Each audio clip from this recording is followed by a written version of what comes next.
ये current affairs जो आपका है नंबर क्या है, ये आपका अगस्त का है। फाइल आपको मैं बाद में दूंगा, थोड़ा इसमें एक तो अंडरलाइन हो जाएंगे, दूसरा इसमें भी कुछ मैटर और जोड़ना है मुझे।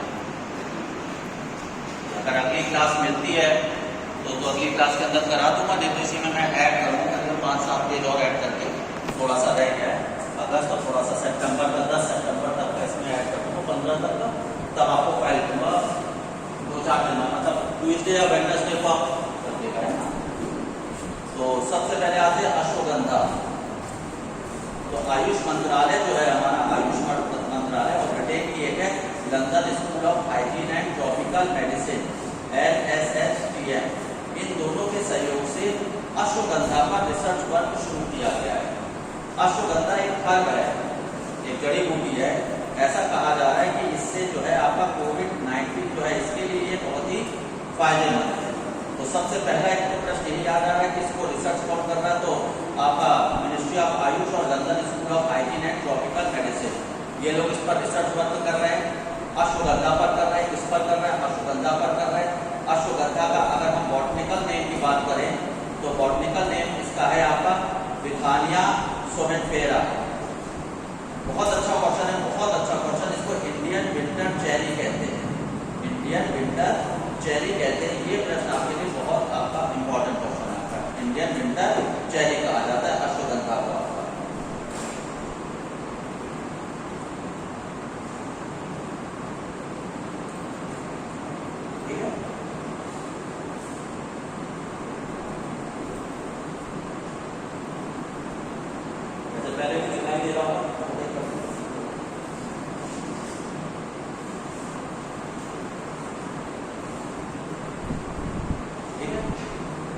अब ये मुख्य रूप से होती का है, जैसे इसका जो सबसे अच्छा क्वेश्चन दूसरा जो यूपीएससी के लिए बन रहा है कि कौन सी इसके लिए ज्योग्राफिकल कंडीशन चाहिए इसके ग्रो के लिए, तो बेसिकली ये जो है ना सब ट्रॉपिकल रीजन के अंदर ग्रो होती है आपका, और सब ट्रॉपिकल रीजन के अंदर भी वहां ग्रो होती है जहां पर एवरेज रेनफॉल आपका बिलो 50 सेंटीमीटर।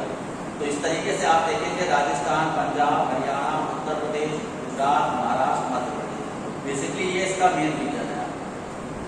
इसमें भी अगर कहा जाए तो राजस्थान और पंजाब है आपका, ठीक है। काली मिट्टी में भी ये आपका हो जाता है। तो अच्छा क्वेश्चन है आपका अश्वगंधा। अश्वगंधा जो हर्ब है आपका, ये कोविड-19 के लिए उपयोगी बताई जा रही है, इसलिए इसका रिसर्च हो रहा है आपका, और इसको कहते हैं इंडियन विंटर चेरी। ये पॉइंट आपके लिए बहुत इंपॉर्टेंट है, इंडियन विंटर चेरी वाला जो पॉइंट है। दूसरा है आपका पेंसिलून कप्पा हिमनद। ग्लेशियर का मतलब होता है आपका हिमनद, ग्लेशियर का मतलब आपका हिमनद है। ये हिमनद जो है ये लद्दाख में जांस्कर पहाड़ी के अंदर है आपका, जांस्कर पहाड़ी के अंदर है आपका। ऐसा कहा जा रहा है जैसा कि जो ग्लोबल वार्मिंग हो रही है आपकी, उस ग्लोबल वार्मिंग के कारण हमारे जो मानसून है इनका आकार छोटा हो रहा है। इसी को कहा जाता है ग्लेशियर रिट्रीट टर्म का इस्तेमाल करते हैं, जैसे हमारा लिखा हुआ है कि आपका रिट्रीटिंग, ग्लेशियर रिट्रीट यानी कि ग्लेशियर पीछे की ओर जा रहे हैं, अर्थात पिघलकर इनका आकार छोटा होता जा रहा है आपका। तो मुख्य रूप से यह आपका जो है जांस्कर श्रेणी के अंदर है आपका, और ग्लोबल वार्मिंग के कारण इसका आकार जो है छोटा होता जा रहा है। तो ये चिंताजनक बात है आपका।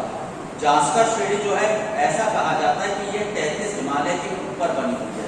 जांस्कर श्रेणी आपके 33 हिमालय के ऊपर बनी हुई है, और जांस्कर नहीं मार्बल दर्रा और जोजिला दर्रा है। ये दर्रे आसमान में होता है दर्रे। जोजिला दर्रा कई बार आपके परीक्षा में पूछा जाता है कि श्रीनगर से आपको लेह को जोड़ता है, श्रीनगर से आपका लेह को जोजिला दर्रा आपका जोड़ता है। तो एक क्वेश्चन ये बन सकता है कि मार्बल दर्रा कहाँ है, तो मार्बल दर्रा जो है आपका जांस्कर श्रेणी के अंदर है। अब चूंकि यहाँ पर ये क्वेश्चन आ रहा है तो थोड़ा सा ज्योग्राफी के अंदर भी देख लेते कि हिमालय के अंदर, ट्रांस हिमालय के अंदर 3 श्रेणियां होती हैं। ट्रांस हिमालय में 3 श्रेणियां हैं। सबसे ऊपर है काराकोरम, काराकोरम के नीचे है आपका लद्दाख, लद्दाख के नीचे है जांस्कर। और ध्यान देने वाली बात है कि चौथी श्रेणी एक और है पीर पंजाल, लेकिन पीर पंजाल जो है वो ट्रांस हिमालय का भाग नहीं है। ट्रांस हिमालय का भाग पीर पंजाल आपका नहीं है। पीर पंजाल हिमालय का भाग है, और ट्रांस हिमालय जो है वो यूरेशिया प्लेट पर है, और हिमालय आपका भारतीय प्लेट के ऊपर बताते हैं। एक अच्छा क्वेश्चन ये है कि हिमालय जो है वो आपका भारतीय प्लेट पर है और जो ट्रांस हिमालय वो आपका कहाँ है, आपका वो यूरेशिया प्लेट के ऊपर है। एक बड़ा अच्छा क्वेश्चन आपका यहाँ पर ज्योग्राफी से रिलेटेड भी आपका बन सकता है आपका। और बेसिकली ये आपका हिमनद जो है ये चर्चा में क्यों आया, हिमनद चर्चा में इसलिए आया कि ग्लोबल वार्मिंग के कारण जो टेम्परेचर इंक्रीज हो रहा है, उस इंक्रीज से जो हिमालय के हिमनद है वो रिट्रीट हो रहे हैं, अर्थात उनका आकार जो साइज है वो क्या हो रहा है, छोटा हो रहा है। और ये खतरे की घंटी अलार्मिंग है आपका कि फ्यूचर में हमारे लिए जो हम कहते हैं कि हिमालय की नदियां जो है वो सदाबहानी है आपकी, तो फ्यूचर में ये दिक्कत होगा आपका ड्रिंकिंग वाटर का, क्योंकि ये सारी नदियां जो है आपका सूखेगी अगर इसी तरीके से ग्लेशियर रिट्रीट होना शुरू हो रहा। तो एक अच्छा प्रश्न है आपका ज्योग्राफी के सेक्शन में के अंदर से। क्या कह रहे हो? हाँ, पीर पंजाल की जो बात आप कह रहे हो, तो पीर पंजाल जो है आपका उसको हम हिमालय का पार्ट बोलते हैं। क्या? पंजाब श्रेणी जैसे आ गया कि अगर हम देखें दो तरीके का डिवीजन करते हैं हम हिमालय का डिवीजन किया जाता है रीजनल, जो इनका प्रश्न है आपका प्रादेशिक। तो अगर हम प्रादेशिक हिमालय की अगर हम बात करते हैं तो प्रादेशिक हिमालय के अंदर जो सबसे पहला पार्ट आता है वो आता है आपका पंजाब हिमालय।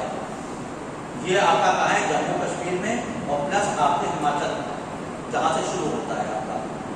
उसके बाद आ जाता है आपका कुमाऊं हिमालय, ये जहाँ हिमाचल खत्म होता है और उत्तराखंड में आता है। फिर इसके बाद तीसरा हिमालय आता है आपका असम हिमालय, नाम से पता चल रहा है असम हिमालय में थोड़ा सा सिक्किम और असम हिमालय आपका आ जाता है, ठीक है। तो आपका पंजाब हिमालय, कुमाऊं हिमालय और आपका क्या कहते हैं जैसे आपका एक हिमालय नेपाल हिमालय बीच में रहेगा यहाँ पर नाम ही ये नेपाल में, इसलिए मैंने इसको बोला नहीं। नेपाल हिमालय जो वो इंडिया में नहीं है आपका। और यहीं पर आपकी लेसर श्रेणियां हैं आपका। अगर लघु हिमालय की बात करें तो लघु हिमालय जो है आपका अगर हम देखते हैं कश्मीर के अंदर बात करें तो हो गया आपका पीर पंजाल। अगर हम हिमाचल प्रदेश के अंदर बात करें इसी के अंदर तो हिमाचल प्रदेश के अंदर धौलाधार हो गया। अगर हम उत्तराखंड की बात करें तो वहाँ मंसूरी हो गया। और अगर हम नेपाल की बात करें तो वहाँ महाभारत हो गया। यानी कि महाभारत श्रेणी भारत में नहीं है, कहाँ है आपके नेपाल में महाभारत श्रेणी आपका, ठीक है। ये तीनों पार्ट है आपके किसके, लेसर हिमालय के। और प्रादेशिक भूगोल करें तो भारत में तीन है, जम्मू कश्मीर, कुमाऊं और असम। जो बीच में गोला खींचा एन लिखा है वो नेपाल, वो नाम से पता चल रहा है कहाँ, नेपाल में। और नेपाल में जो लेसर हिमालय को क्या कहा जाता है आपका महाभारत श्रेणी आप कहते हैं, महाभारत हिमालय। कैटल आइलैंड, अच्छा प्रश्न है ये है आपका हीराकुंड बांध में, हीराकुंड बांध के अंदर आपका कैटल इसके अंदर है। ऐसा कहा गया कि जब यहाँ पर हीराकुंड परियोजना बनाई गई थी आपका महानदी पर, जैसे हमारे जो पहली पंचवर्षीय योजना थी तो उसके अंदर आपका एक तो भामरानगर डैम बनाया गया था सतलज पर और दूसरा बनाया गया था आपका कहाँ, महानदी पर हीराकुंड में। तो जब ये रिजर्वायर बनना शुरू हुआ, बांध बनना शुरू हुआ तो क्या होने लगा, पानी को रोका जाने लगा। तो उसके कारण क्या था, आसपास की जो सराउंडिंग्स थी वो क्या होने लगे आपके, जलमग्न होने लगे।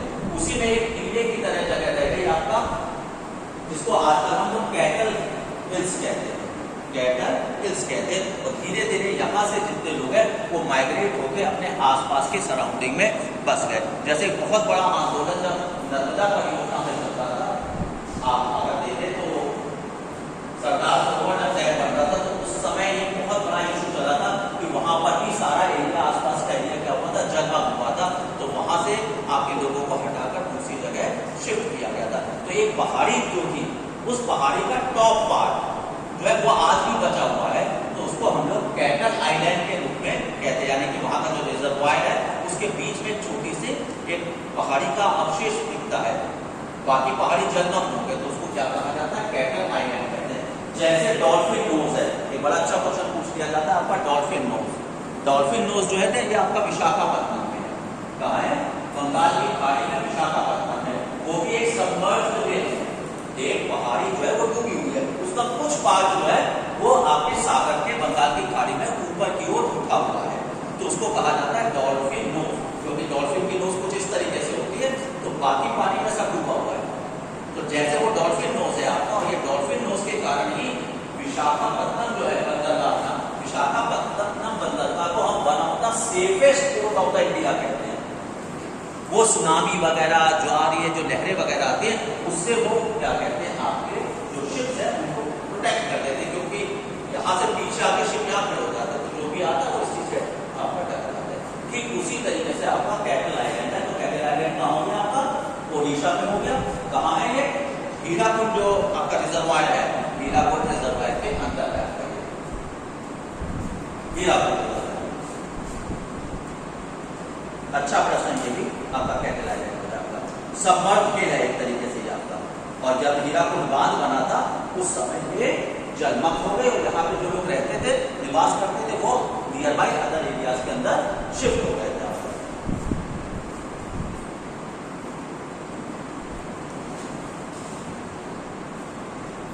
जैसे आप थोड़ा सा अपना जब पेपर देने जा रहे हैं, इस टाइप के क्वेश्चंस को थोड़ा देख लिया करिए। इस टाइप के क्वेश्चन अगर आपको कहीं देखने को मिलते हैं, कहीं कोई उत्सव है आपका, कोई फेस्टिवल वगैरह है, तो इस फेस्टिवल वगैरह को आप अच्छे तरीके से देखा करिए। या तो मैचिंग में आ सकते हैं आपका, और जैसे कुछ क्वेश्चन इस तरीके से भी आते हैं आपको, एक ज्यादातर जैसे बुक्स वगैरह होती है उनमें टेबल दी होती है। जैसे आप नितिन सिंघानिया की बुक देखेंगे तो नितिन सिंघानिया की बुक में डांसेस दे रखे हैं, तो क्लासिकल डांस और फोक डांस है ना। तो क्लासिकल और फोक डांस के अंदर आपका फोक डांस को ये लोग कई बार ज्यादा पूछ लेते हैं। इसी तरीके से हमारे फेस्टिवल्स हैं बहुत सारे, जैसे अगर हम यूपी की बात करते हैं तो यूपी के अपने बहुत सारे उत्सव वगैरह होते हैं आपका, और बहुत सारे नृत्य यहाँ का बहुत फेमस आपके नृत्य वगैरह है। तो ऐसे उत्सव कोई अगर आपका पिछले 6 महीने के अंदर यूज में है, जैसे इससे पिछले शीट में भी मैंने आपको दिया था, वो आपको मिल चुकी होगी, कुछ बातें रह गई थी क्योंकि समय अभाव रहता है, तो आप उसको अच्छे तरीके से शीट को पढ़िएगा, ठीक है, बहुत अच्छे तरीके से आपका। तो वांचुआ उत्सव जो है आपका, ये वांचुआ उत्सव जो है ये तीवा जनजाति मनाती है। कौन सी जनजाति मनाती है, तीवा जनजाति मनाती है। और ये आपका फसल का उत्सव है, आपका कैसा हार्वेस्ट का है, फसल के लिए उत्सव है आपका तीवा जनजाति मनाती है। मुख्य रूप से तीवा जनजाति असम और मेघालय में निवास करती है। मुख्य रूप से तीवा जनजाति कहाँ निवास करती है, असम और मेघालय में। तो अच्छा क्वेश्चन बन गया आपका कि तीवा जनजाति कहाँ है, असम में मूल निवास उनका असम और मेघालय में हो गया। और दूसरा क्वेश्चन इसी से बन जाएगा, पहले स्टेटमेंट आएंगे कि वांचुआ जो उत्सव है वो कहाँ मनाया जाता है, तो असम में। कौन सी जनजाति मनाती है आपका, या आपके तीवा जनजाति मनाती है, और इसका मतलब किससे, हार्वेस्ट से। जैसे बिहू है आपका, बिहू भी जो है वो भी हार्वेस्ट से रिलेटेड है। तो आप थोड़ा सा क्लासिफिकेशन कर लीजिएगा आप अपना, इसके अंदर जो फोक डांस होते हैं कि फसल से रिलेटेड कौन कौन से उत्सव कहाँ कहाँ होते हैं आपका। तो इस तरीके के आपके क्वेश्चन जो है देखे गए आपके पेपर के अंदर। मधुर में चटाई,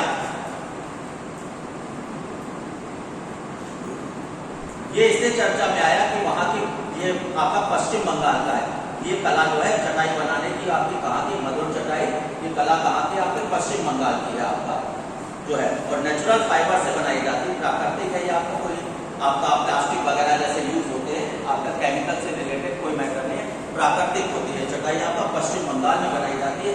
चर्चा में ये रहा कि 2 महिलाएं जो कि मधुर चटाई बनाने में बहुत ही अपना निपुण थी, उनको राष्ट्रीय हैंडीक्राफ्ट जो है हस्तशिल्प जो है पुरस्कार से सम्मानित किया गया।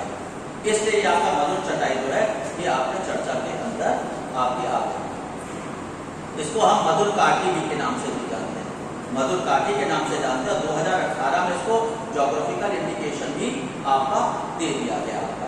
और मधुर काठी जो है ये एक आप राइजोम बेस्ड प्लांट होता है, एक होता है राइजोम, आप जानते हैं, एक साइंस के अंदर आपने पढ़ा हुआ है कि आपका एक ये बैक्टीरिया होता है जो कि प्राकृतिक रूप से क्या कहते हैं, हमारे को नाइट्रोजन को नाइट्रेट के अंदर कन्वर्ट कर देता है आपका। बेसिकली जैसे जो फलीदार जो आपके होते हैं ना, जैसे अरहर के उसमें ये बहुत होता है, जो कि मटर वगैरह ऐसे जो फली वाले हैं आपके, उसके अंदर ये जड़ों में आपका पाया जाता है। तो उसी प्लांट से इसको आपका जो है बनाया गया, जो कि मुख्य रूप से आपको ये प्लांट जो है पश्चिम बंगाल के पूर्वा और पश्चिम मिदनापुर में, पूर्वा और पश्चिम मिदनापुर में आपका इसको पाया जाता है। और मोस्ट इम्पॉर्टेंट बात है कि ये मधुर चटाई जो थी ये चर्चा में आई कब से, तो अली वर्दी खां का आपने नाम सुना होगा, हिस्ट्री आपने पढ़ी है, तो अली वर्दी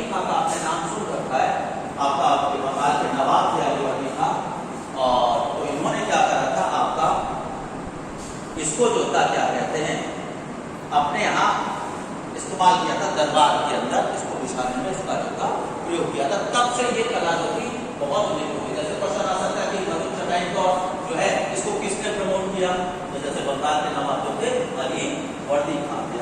इनका बड़ा अच्छा हिस्ट्री के अंदर स्टेटमेंट भी आता है कि मधु जो ये है आपके क्या कहते हैं जो कंपनी है वो आपके मधुमक्खी की तरह है, अगर आप छेड़ोगे तो काटेंगे, इनका ये क्या देगी आपका शहद देगी। वो स्टेटमेंट का आपका इन्हीं का अली वर्दी खान का। कई बार ये स्टेटमेंट आपका पेपर में पूछ लिया जाता है। आजकल बहुत चर्चा में चल रहा है आपका पंचशील घाटी।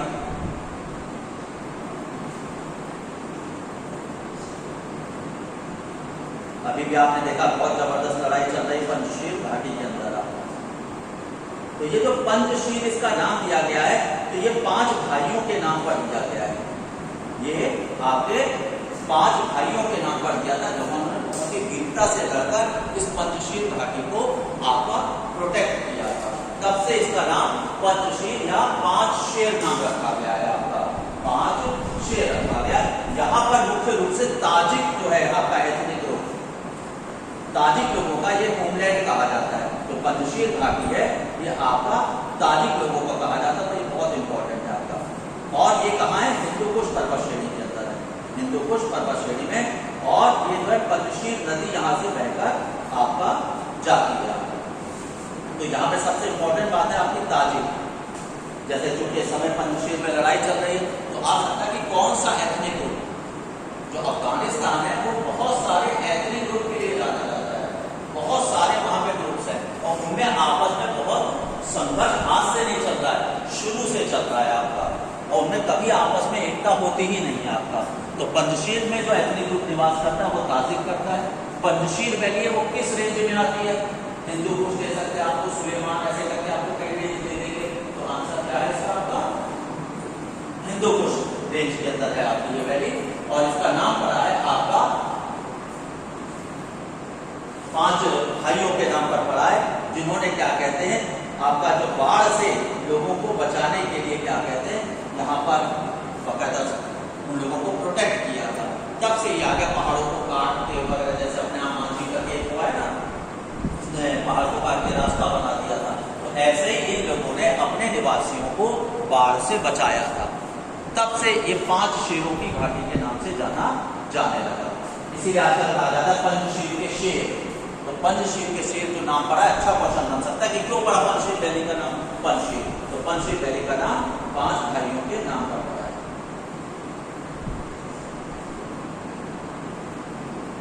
अर्नामुला बोट रेस आता है, बहुत अच्छा क्वेश्चन ये भी है। जैसे मैंने आपसे क्या कहा है कि आजकल का जो पेपर बन रहा है हिस्ट्री कल्चर बेस बहुत ज्यादा आने लगी है और कल्चर को वो थोड़ा ज्यादा एक्सरसाइज कर रहे हैं, जोर दे रहे हैं कल्चर में आपका। तो कल्चर को पढ़ने के लिए आपको थोड़ा विशेष आपको ध्यान यहाँ पर रखना पड़ेगा। और पिछले 6-8 महीने के अंदर कहीं पर भी इस तरीके का कोई ऐसा न्यूज आ रहा है उसको जरूर आप अपने नोट्स के अंदर आप रखें। तो अर्नामुला रेस जैसा हम जानते हैं कि केरल जो है ये बोट रेस के लिए जाना जाता है। ओणम उत्सव के समय ये आपका बोट रेस की जाती है और ये बोट रेस जो है पंपा नदी के में होती है आपका, पंपा नदी में की जाती है आपका। और इसको कहा जाता है पेन्युडाम, जिसको कहते हैं स्नेक बोट रेस आपका। और इसको केवल पुरुष लोग करते हैं। बहुत पतली सी नाव होती है आपका और उस पतली सी नाव में कई सारे लोग बैठे होते हैं, आपने कई बार उसमें देखा होगा। और बहुत 8, 10, 15, 20 लोग बैठ के इस नाव को चलाते हैं। चौड़ी बहुत नहीं होती, लंबी और पतली सी होती है आपका, नैरो होती है आपका। इसीलिए उसको स्नेक बोट रेस के नाम से भी जाना जाता है। तो स्नेक बोट रेस कौन सी नदी में होती है, पंपा नदी में होती है आपका। और ये कहाँ किस समय की जाती है, ओणम उत्सव से रिलेटेड है आपका। और कहाँ है, केरला के अंदर है आपका। और यहीं पर कृष्ण और अर्जुन का मंदिर भी बना हुआ है पंपा नदी के किनारे, जहाँ ये होती है आपका जगह का नाम है अर्नमाला। ये जो है आपका यहाँ पर कृष्ण और अर्जुन का मंदिर भी है। तो ये एक अच्छा पॉइंट है यहाँ पर, कृष्ण और अर्जुन। वो कृष्ण सुभद्रा, कृष्ण गाथा ऐसे करके आपको यहाँ पर दे सकते हैं आपका, ठीक है। तो कृष्ण और अर्जुन का मंदिर है कहाँ पे, पंपा नदी के किनारे अर्नमुला में। और यहाँ पर ओणम के समय स्नेक बोट रेस आपकी की जाती है।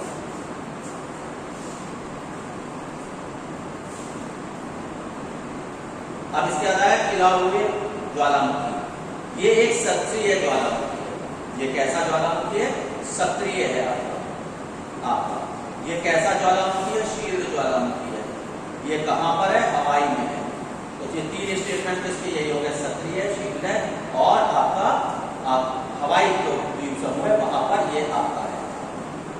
और चर्चा में क्यों है? कि वैज्ञानिकों का दावा है, चेतावनी दी है वैज्ञानिकों ने कि इसमें दोबारा से विस्फोट हो सकता है। और जैसा आप ये देख रहे हैं कि 1952 से लेकर अब तक 34 बार ये ज्वालामुखी फट चुका है और अब वैज्ञानिकों ने कहा है कि ये शीघ्र दोबारा से इसके अंदर विस्फोट हो सकता है। तो आपके मैचिंग में भी आ सकता है। ज्योग्राफी का एक अच्छा क्वेश्चन है किलाउए ज्वालामुखी। और अपने नोट्स में से या मेरे नोट्स जो है आपके पास ज्योग्राफी के होंगे इंग्लिश में, तो उसमें मैंने सारे ज्वालामुखियों के प्रकार को डिफाइन भी किया हुआ है। तो उसमें से आप शीर्ष ज्वालामुखी की विशेषता वगैरह भी आप देख लीजिएगा, पेपर में आ सकती है कि शीर्ष ज्वालामुखी की क्या विशेषता नहीं है।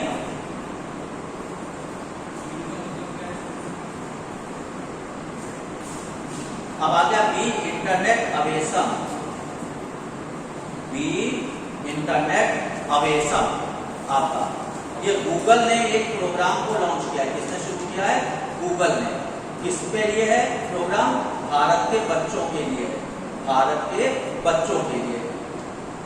इसमें अमर चित्र कथा जो है आपका, उसकी जो किताबें आती हैं, अमर चित्र कथा की बड़ी फेमस है आपकी किताबें, आपका स्टोरी बुक वगैरह जो बच्चों की आती है, तो उनके कोलैबोरेशन से ये बच्चों के लिए कार्यक्रम शुरू किया बी इंटरनेट अवेसम, जिसके द्वारा हम इन अमर चित्र कथा की जो कहानियां हैं उसको इंटरनेट के थ्रू बच्चों तक पहुंचाना। और जैसा कि हम जानते हैं कि अमर चित्र कथा की जितनी भी कहानियां होती हैं उसके अंदर कोई ना कोई मॉरल लेसन होता है। हर कहानी के अंदर एक शिक्षा दी गई होती है।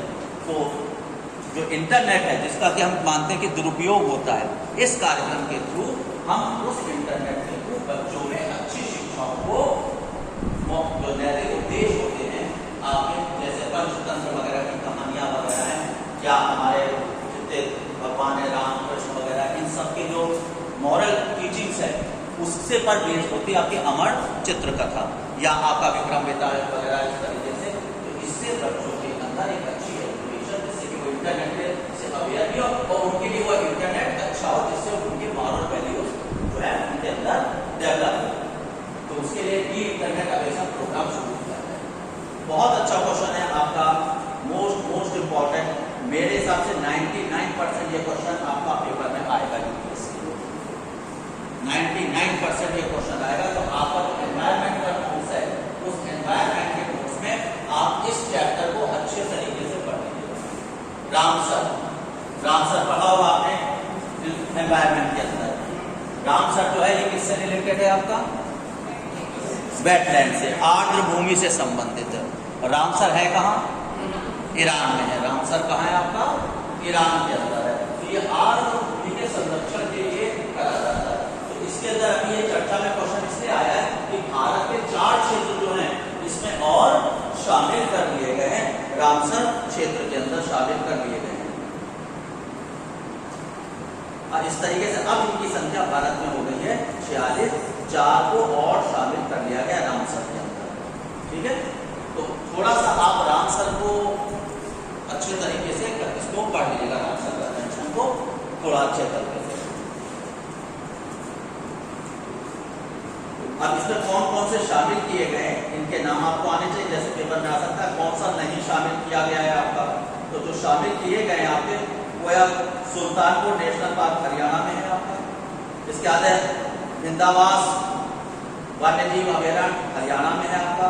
थोल आपका गुजरात में, और वाधवाना जो है ये भी आपका गुजरात के अंदर। तो पहला क्वेश्चन तो आपके पेपर के लिए बन गया कि कौन सा शामिल किया गया, या पेपर में आ सकता है कि किसे शामिल नहीं किया गया है। तो पहला क्वेश्चन तो आपके लिए इंपॉर्टेंट हो गया। दूसरा है कि रामसर कन्वेंशन रिलेटेड किससे? आर्द्र भूमि से रिलेटेड आ गया, यानी कि भारत के सब क्या हो गए? आर्द्र भूमि हो गए। अब वर्तमान में कितने हो गए आपके? 46 हो गए, 46 हो गए आपके। और इससे भी अच्छा अगर क्वेश्चन आपके पेपर में बनता है, प्रोडक्टिव पेपर में क्वेश्चन बनता है, तो आप देख रहे हैं इसके अंदर कौन कौन से पशु या जीव जंतु पक्षी पाए जाते हैं, उसके नाम भी यहाँ पर आपका दिया गया है। जैसे कि अगर आप देखेंगे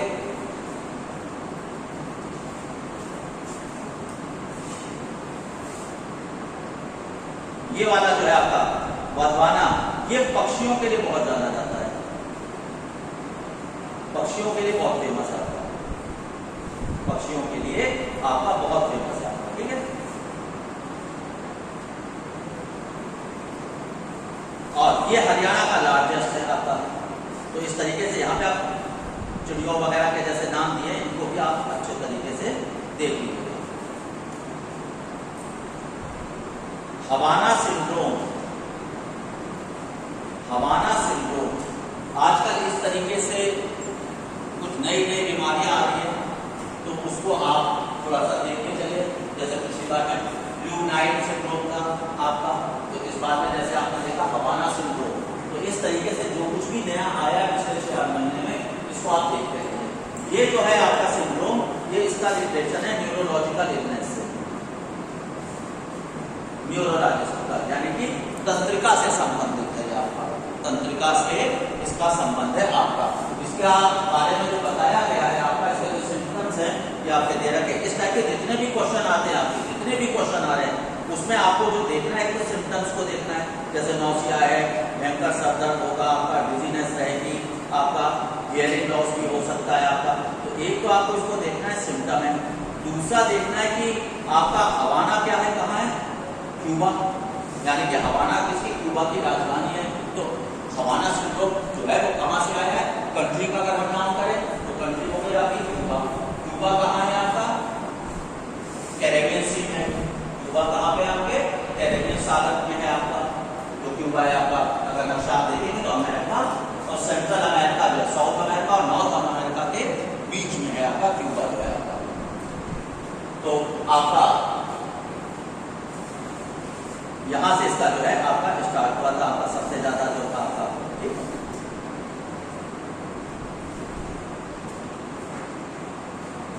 इसके बाद है मिनर्वाया पेंथली, ये भी क्या है आपका, एक स्पीसीज है आपका, एक प्रजाति है जो कि आपके पश्चिम घाट में पाई जाती है। कहाँ पाई जाती है, पश्चिम घाट में पाई जाती है। ये मेढक की प्रजाति, किसकी प्रजाति है आपके, मेढक की प्रजाति आपका ये। और इसका नाम पेंटल जो रखा गया है, पेंटल, ये पेंटल रखा गया है प्रोफेसर दीपक पेंटल के नाम पर, प्रोफेसर दीपक पेंटल के नाम पर इसको इसका नाम दिया गया। ये मुख्य रूप से केरल और तमिलनाडु में पाई जाती है। जब आपने बायोलॉजी पढ़ाया होगा तो मुझे ज्यादा नॉलेज नहीं है, तो जो जूलॉजिकल नाम होता है, तो जो बाद वाला नाम होता है वो खोजकर्ता के नाम पर रखा जाता है। पहले में उसका शायद जीनस वगैरह ऐसे कुछ इसका रीजन होता है, आपने पढ़ा होगा जूलॉजी के अंदर। तो इसी तरीके से जो लास्ट में होता है वो खोजता है, उसके नाम पर होता है। तो ये नाम जो रखा गया है आपका पेंताली, वो रखा गया दीपक पेंटल के नाम पर, दीपक पेंटल, ठीक है। और ये जो है आपकी क्या है, मेढक की आपकी प्रजाति है। ऐसा कहा जाता है कि ये सबसे छोटी नोन प्रजाति है भारत में, सबसे छोटी, स्मॉलेस्ट है, सबसे छोटी।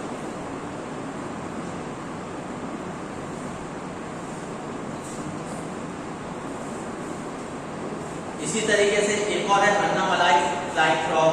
अब पेपर में दे देंगे कि भारत में फ्लाइंग फ्रॉग की प्रजाति कहाँ पाई जाती है, भारत में फ्लाइंग फ्रॉग की प्रजाति कहाँ पाई जाती है। इसको हम फॉल्स मालाबार ग्लाइडिंग फ्रॉग भी कहते हैं, फॉल्स मालाबार आपका कहते हैं आपका। ये मुख्य रूप से आपका अन्नामलाई क्षेत्र में नई इसकी प्रजाति खोजी गई। वैसे मालाबार क्षेत्र में पाया जाता है, लेकिन अभी अन्नामलाई की पहाड़ियों पर इसकी एक और आपकी प्रजाति खोजी गई। तो फ्लाइंग फ्रॉग जो है उसको हम फॉल्स मालाबार भी कहते हैं आपका, ठीक है। ये भी क्रिटिकल एंडेंजर्ड है, ये भी जो है आपका क्रिटिकल एंडेंजर्ड है। इसको सबसे ज्यादा नुकसान हो रहा है, इसका जो अधिवास है, हैबिटेट का मतलब होता है अधिवास, इसका अधिवास का क्या हो रहा है आपका क्षय।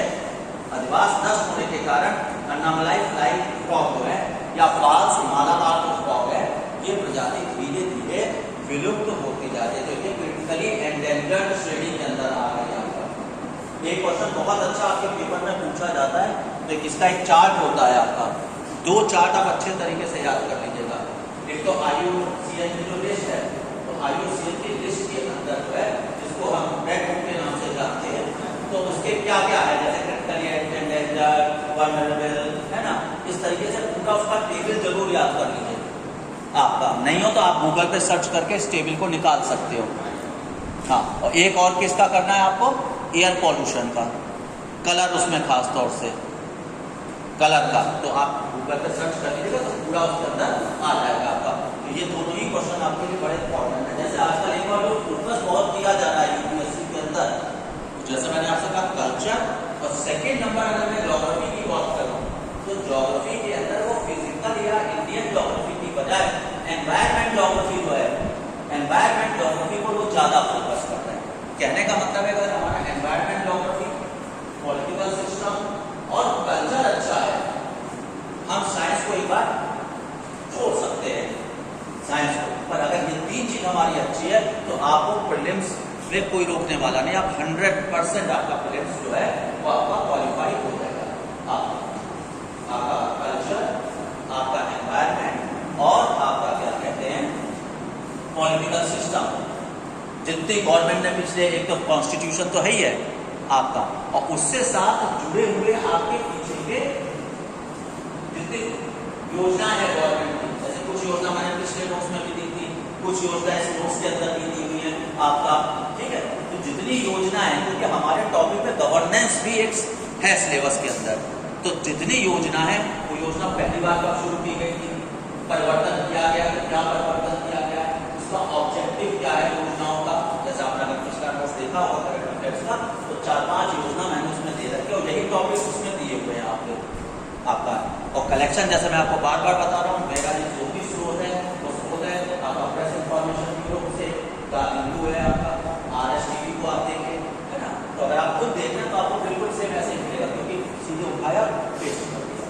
पर 2-4 लाइनें में एक्स्ट्रा जोड़ देता हूँ या हटा देता हूँ, जो कुछ भी अपना देखता हूँ, कोई ज्योग्राफी या हिस्ट्री से रिलेटेड कुछ मैटर आ गया।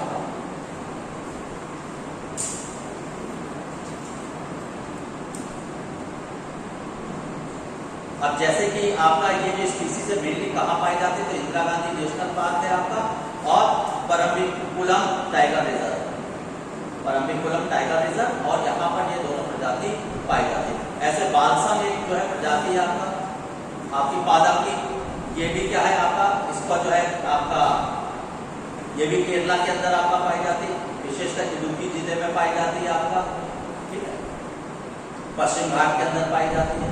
और इसका जो नाम रखा गया है वो फॉर्मर जो आपके चीफ मिनिस्टर है आपके केरल के, उनके और आपके जो हेल्थ मिनिस्टर है उनके नाम पर हमने इसको आगे रखा है। जैसे इसका जो एक नया नाम हमने दिया काशी तुलवा, इसको जो नाम दिया, तो आप यहाँ से देखें कि आपने यहाँ से कुछ वर्ड उठाए, कुछ वर्ड यहाँ से उठाकर इसने इनको बनाया है। सेम इसी तरीके से ये एक शैवाल है आपका, अगली जो प्रजाति है ये आपकी क्या है, एक्टेबोरेरिया ज़लाटैनिकी आपका, ये भी क्या है, एक एल्गी है आपका, एक आपका शैवाल है जो कि अंडमान निकोबार में आपका पाया जाता है, अंडमान निकोबार में पाया जाता है, सिंगल सेलेड है, एक कोशीय है आपका। और जैसा कि हम जानते हैं कि शैवाल जो होते हैं, खासतौर से जो हरित शैवाल होते हैं, आपने बायोलॉजी के अंदर पढ़ा होगा, हरित शैवाल जो है वो हमारे लिए क्या है, आपके एनवायरमेंट फ्रेंडली होते हैं। जैसे यूपीएससी में एक बार क्वेश्चन आया था, शायद 17 या 18 में आप देखेंगे तो आपको दिखाई देगा कि मुंबई में ज्यादा फैक्ट्रीज है दिल्ली की तुलना में।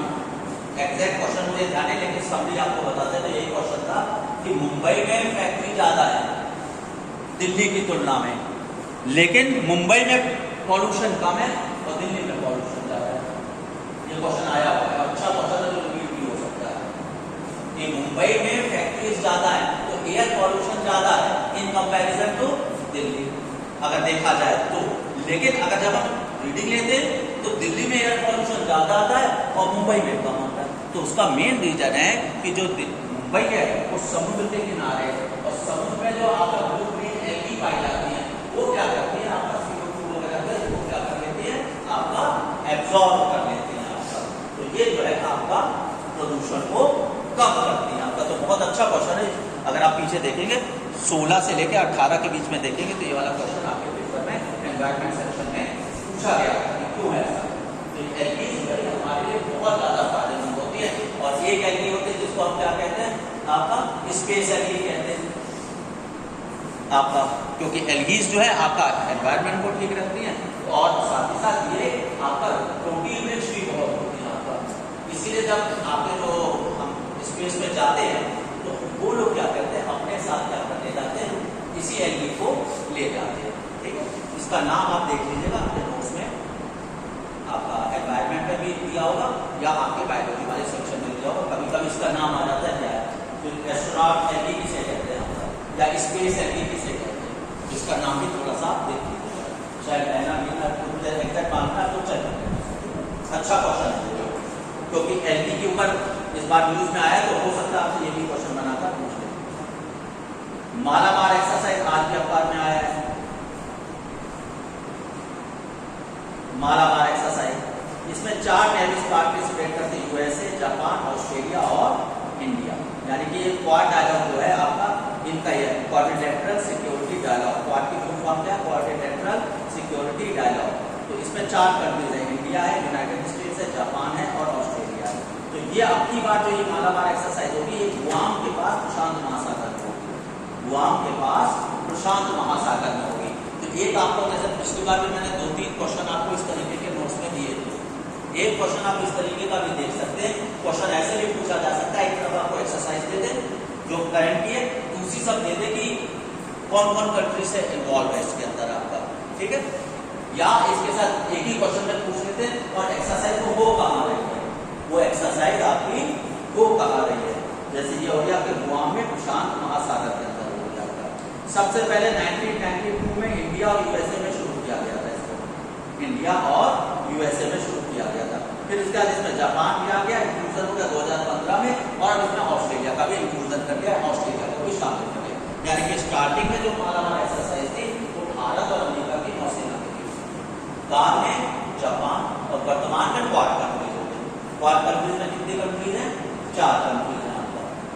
एक क्वेश्चन आपने अच्छे तरीके से जो करना है, लास्ट ईयर के अंदर, यानी कि पिछले साल जुलाई से लेकर इस बार 10 सितंबर तक के अंदर जो इंटरनेशनल ऑर्गेनाइजेशन है जितनी, चाहे वो इकोनॉमिक हो या सिक्योरिटी से रिलेटेड हो आपका, जैसे एससीओ को आप देख लें, है ना, ब्रिक्स को देख लें आप, इनका कहाँ पर सम्मेलन हुआ।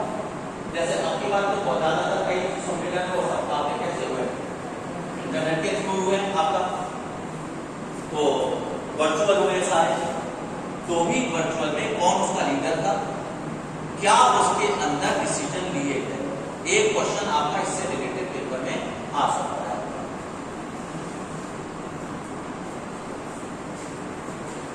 एक्सरसाइज तलिस्मान सेवरे,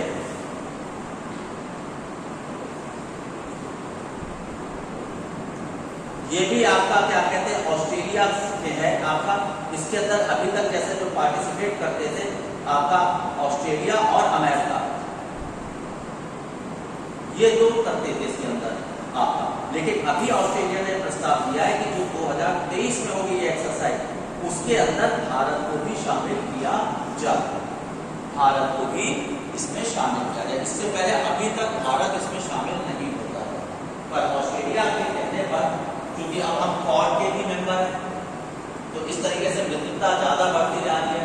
और पिछले आप अगर कुछ सालों में देखेंगे तो इंडिया की एक अलग पहचान आई है इंटरनेशनल लेवल पर, बड़े डिसीजन में अब इंडिया को बैठाया जाता है। जैसे अभी भी अफगानिस्तान में जो चर्चा चल रही है उसमें भी इंडिया को बैठाया जाता है। इंडिया, अमेरिका, रशिया, कि अफगानिस्तान पे हमें क्या करना है। तो इस समय अगर देखा जाए तो अंतर्राष्ट्रीय अगर मंच पर हम बात करें तो भारत एक बहुत ही शक्तिशाली देश के रूप में उभरा हुआ है।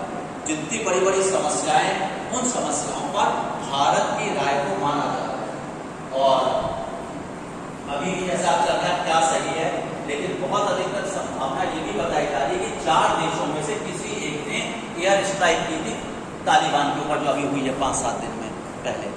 उसमें से एक एयर स्ट्राइक जो है उस पर इंडिया को भी माना जा रहा है कि शायद इंडिया ने भी की है एयर स्ट्राइक। ईरान कर सकता है, इंडिया कर सकता है, तजाकिस्तान कर सकता है, या आपका कजाकिस्तान कर सकता है। तो इनमें से क्योंकि किसी ने तो की है, इसमें बहुत सारे तालिबानी आतंकवादी मारे गए थे, करीबन 400-500 मारे गए थे। अभी पंजशेर में की थी, उसी से 6-7 दिन पहले की बात है आपका। तो उसमें इंडिया का भी नाम आ रहा है कि शायद, क्योंकि इंडिया ने अपना एक बेस भी बना रखा है, एक बेस भी बना रखा है। तो ये कहा जा रहा है कि उसी बेस से इंडिया के 3 फाइटर प्लेन्स ने ये अटैक रात के समय किया। लेकिन अब क्या सही है अभी इसको मालूम नहीं है। हाँ, वहां पर हमने बकायदा एयरफील्ड भी बना रखा है, सब कुछ हमने बनाया।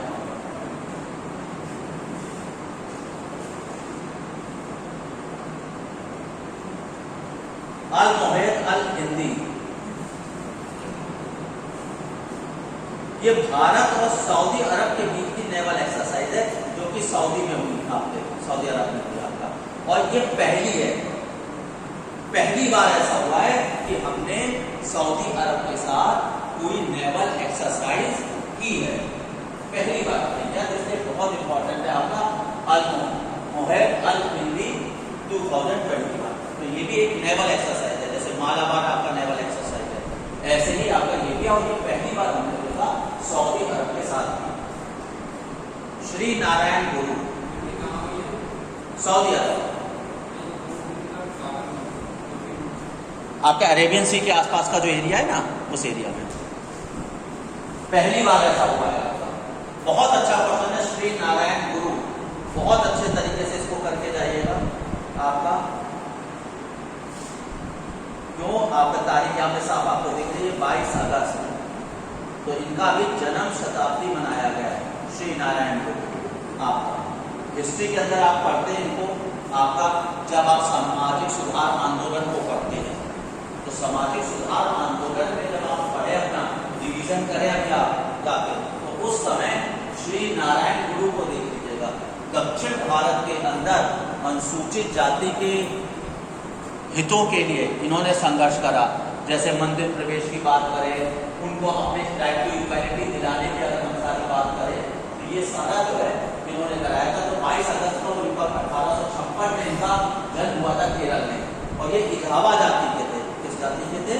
इजावा जाति के थे। इंपॉर्टेंट बात है आपका, इजावा जाति के थे। इन्होंने एक नारा दिया जो पेपर के लिए बहुत सबसे इंपॉर्टेंट क्वेश्चन है, 1 caste 1 religion 1 God for all. मतलब वहां की मलयाली लैंग्वेज में पुरु जाति, पुरु मतम, पुरु देवम और मनुष्य आपका, यानी कि सब एक है आपका। तो स्लोगन आ सकता है कि ये स्लोगन किसने दिया? अगर सिंपल 1 लाइनर क्वेश्चन की अगर मैं बात करूं, तो 1 लाइनर क्वेश्चन में आ सकता है कि 1 caste 1 religion and 1 God for all, ये स्लोगन किसने दिया? तो ये स्लोगन आपका बहुत अच्छा क्वेश्चन है, श्री नारायण गुरु ने दिया। नारायण गुरु जो थे वो किससे रिलेटेड थे? इजावा जाति से रिलेटेड थे। इजावा जाति कहाँ है? आपकी केरला के अंदर है आपका।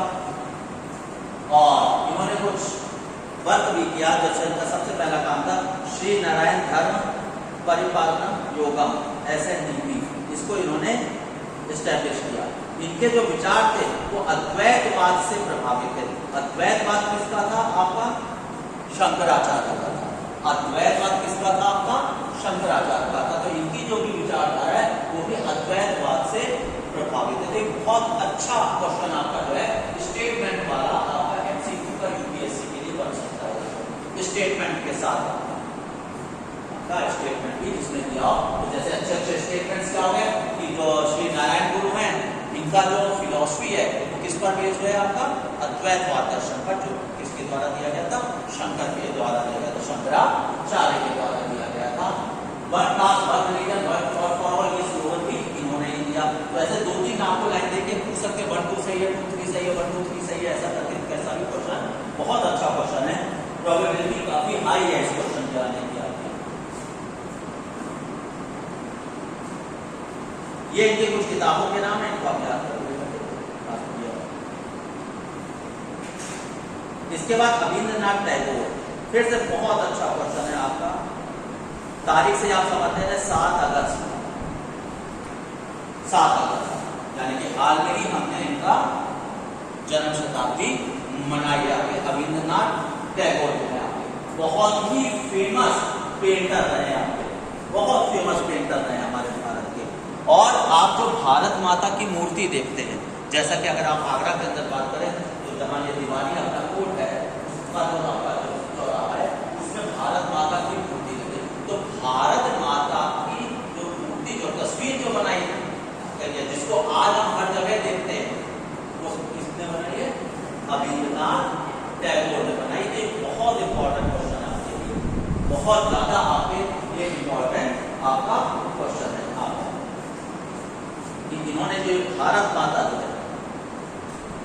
रविन्द्रनाथ टैगोर हमारे यहाँ किस स्कूल से संबंधित है? Bengal school of art. हमारे 2-3 स्कूल्स रहे मॉडर्न, उसके अंदर आपके आधुनिक भारत के अंदर, जैसे मध्यकाल में तो थे बहुत सारे, जैसे कांगड़ा शैली कह दी हमने, मुगल शैली कह दी, आपकी राजपूत शैली कह दी। आपका मॉडर्न के अंदर हमने कुछ नई चीजों को लेके आया आपका, जिसके अंदर हमने जन समस्याओं के चित्र बनाने शुरू करे मॉडर्न आर्ट के अंदर। तो उसी में से एक बड़ा फेमस था आपका बंगाल स्कूल। बंगाल स्कूल के अंदर जो ये राष्ट्रवादी, ये कौन है? राष्ट्रवादी चित्रकार रहे आपके रविन्द्रनाथ टैगोर जो थे आपके राष्ट्रवादी थे, जिन्होंने स्वदेशी जो है इसको प्रमोट किया। आपका स्वदेशी को प्रमोट किया। कुछ किताबें भी इन्होंने लिखी आपकी, तो जैसे क्वेश्चन आ सकता है कि ये किताब नहीं है आपका, जैसे हमने देखा श्री नारायण गुरु, अभी हमने देखा रविन्द्रनाथ टैगोर, तो क्वेश्चन आ सकता है कि निम्न में से कौन सी रचना श्री नारायण गुरु की नहीं है, या निम्न में से कौन सी रचना आपके रविन्द्रनाथ टैगोर की नहीं है। बट रविन्द्रनाथ टैगोर राइटर से ज्यादा कौन थे फेमस? किसमें हुए आपके? पेंटिंग। और कौन से पेंटिंग में? मॉडर्न। आपके मॉडर्न में भी कौन सा school? Bengal school of art. और भारत माता की जो है सबसे चर्चित आपकी जो है पेंटिंग। बाकी कुछ और पेंटिंग्स भी मैंने यहाँ लिखी हुई है, आप इनको भी देख सकते हैं। शाहजहां की मृत्यु का दृश्य है, ये सब माई मदर, फेरीलैंड, ये भी बहुत इंपॉर्टेंट है।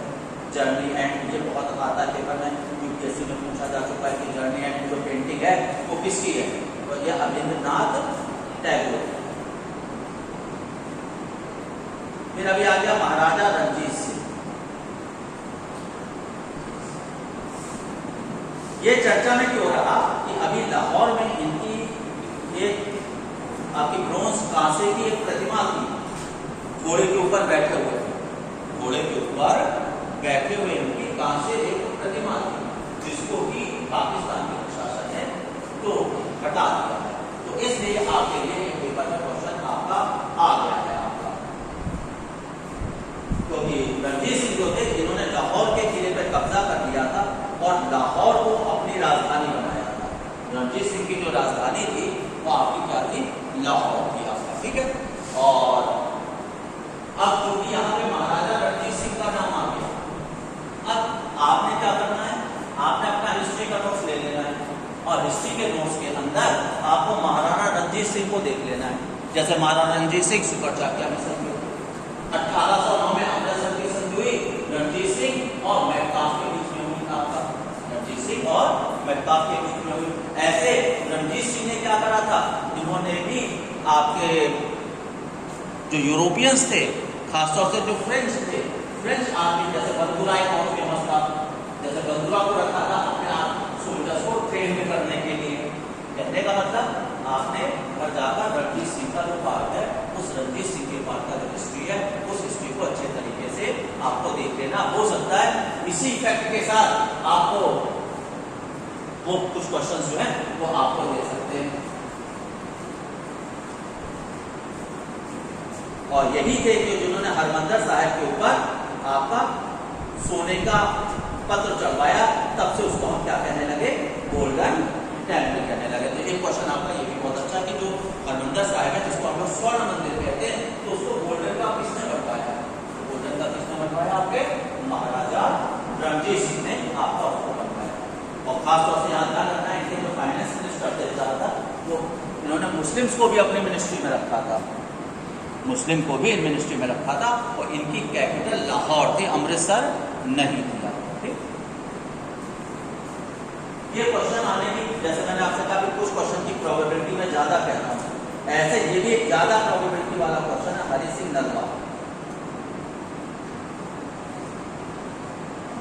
जैसे आप यहाँ पे एक शब्द से समझ गए, आजकल बहुत चर्चा हो रही है कि साहब अफगानिस्तान को जीतना बड़ा टेढ़ा काम रहा है, अफगानिस्तान को जीतना बड़ा टेढ़ा काम रहा है। रशिया सफल नहीं हुआ, अमेरिका को भी जाना पड़ा। उससे पहले जब आप मॉडर्न हिस्ट्री पढ़ रहे थे, तो मॉडर्न हिस्ट्री के अंदर भी आपने देखा कि ब्रिटेन ने भी कई बार कोशिश करी अफगानिस्तान पर चढ़ाई करने की, लेकिन हर बार भी वहां पराजय का सामना करना पड़ा। लेकिन रणजीत सिंह एक आर्मी कमांडर थे हरि सिंह नलवा, जिन्होंने कई बार अफगानों से लड़ाई लड़ी और अफगानों को पराजित किया। जैसे आज आ रहा है ना, तो आ सकता है कि इसके करंट अफेयर्स के से देखते हुए देखा जाए तो हरि सिंह नलवा जो है इन्होंने बहुत सारी अफगानों के साथ युद्ध लड़े और उनको जीता, उसको उन्होंने जीता। कौन थे ये? कमांडर ऑफ महाराणा रणजीत सिंह थे आपका। ये आपके कश्मीर, हजारा और पेशावर के गवर्नर भी रहे। इन्होंने कई लड़ाई लड़ी, जैसे बैटल ऑफ करसूर 1807 में हुआ था, जिसमें इन्होंने अफगानी सरदार कुतुबुद्दीन खान को पराजित किया। बहुत अच्छा क्वेश्चन। बैटल ऑफ अटक हुई 1813 में आपका, इसमें भी इन्होंने आसिफ खां को पराजित किया और दोस्त मोहम्मद को पराजित किया। दोस्त मोहम्मद से बाद में रणजीत सिंह ने ट्रीटी की, उन्होंने ट्रीटी के लिए मजबूर कर दिया, संधि के लिए आपका कर दिया, और दोस्त मोहम्मद ने महाराणा रणजीत सिंह को पंजाब जो है वहां का राजा स्वीकार किया। तो अपने आप एक बहुत बड़ा अचीवमेंट रहा है रणजीत सिंह का। और रणजीत सिंह की इस विजय में खासतौर से जो अफगान विक्ट्रीज रही हैं, उस अफगान विक्ट्रीज की अगर हम बात करें तो उसमें हरि सिंह जो नलवा है आपको, हरि सिंह नलवा का बहुत ज्यादा रोल रहा। ये बहुत बड़े वॉरियर रहे हमारे कंट्री के, बहुत बड़े योद्धा रहे, तो इसलिए ये क्वेश्चन आने की संभावना जो है वो बन सकती है।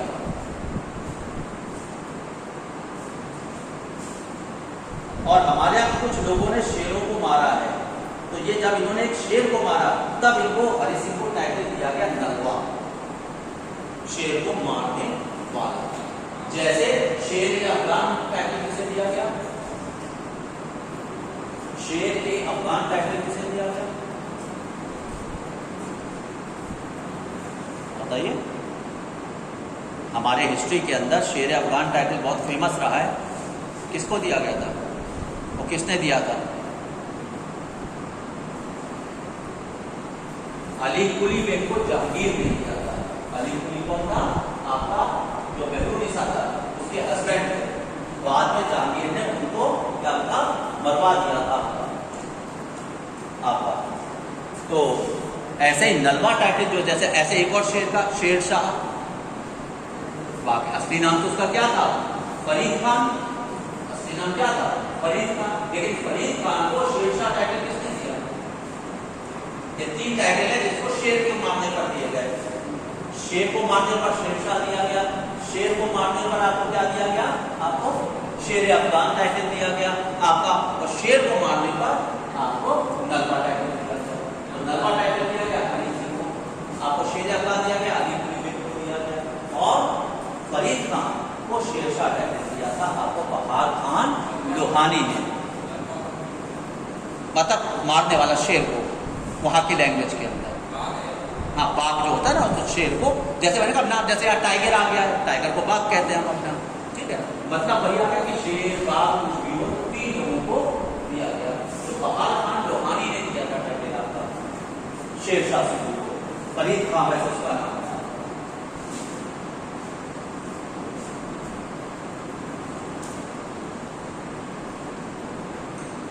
इस क्वेश्चन की भी प्रोबेबिलिटी आपका 99% वाली है। जैसे हरि सिंह नलवा वाली है, आपका नारायण गुरु है, रविन्द्रनाथ टैगोर का, तो ऐसे एक और मालाबार एक्सरसाइज है आपका, अरविंदी एक्सरसाइज है, तो ऐसे ये भी 99 प्रोबेबिलिटी वाला क्वेश्चन है। जलियांवाला बाग आपने देखा खूब सारा ये चर्चा के अंदर आपका आ चर्चा का कारण है रिनोवेशन वर्क।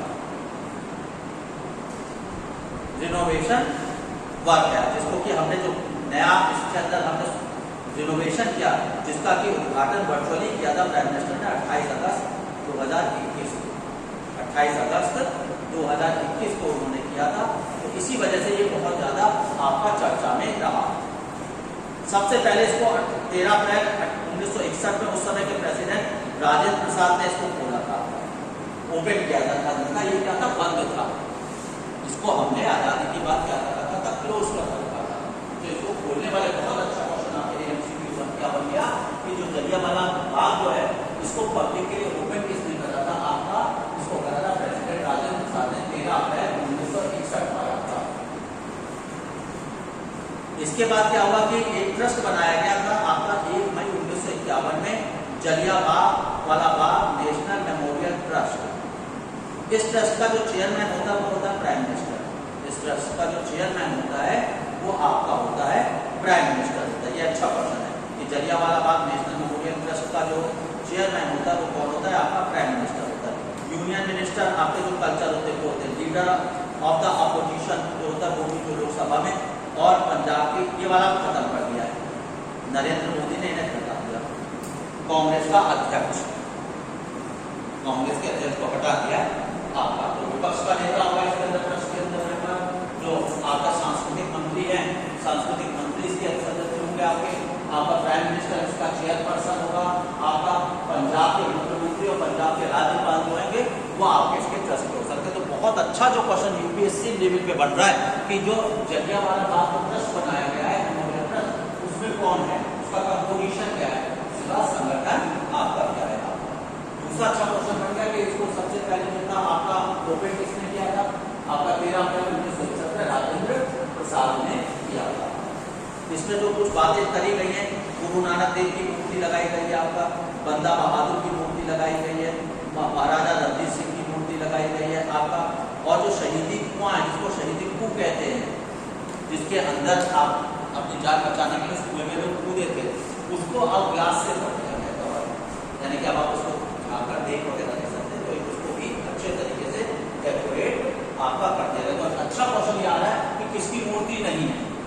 तो 3 मूर्तियां हैं आपके, गुरु नानक जो कि आध्यात्मिक गुरु रहे, बंदा बहादुर को आप सब जानते हैं, बंदा बहादुर ने रिवोल्ट कर दिया था, बाद में आप क्या कहते हैं बहादुर शाह फर्स्ट के समय में उसको करके उसकी मतलब हत्या की गई थी, तो विद्रोह किया था बंदा बहादुर ने आपका, और आपके तीसरे महाराणा रणजीत सिंह जो है तो फेमस नहीं है आपके राजा महाराज।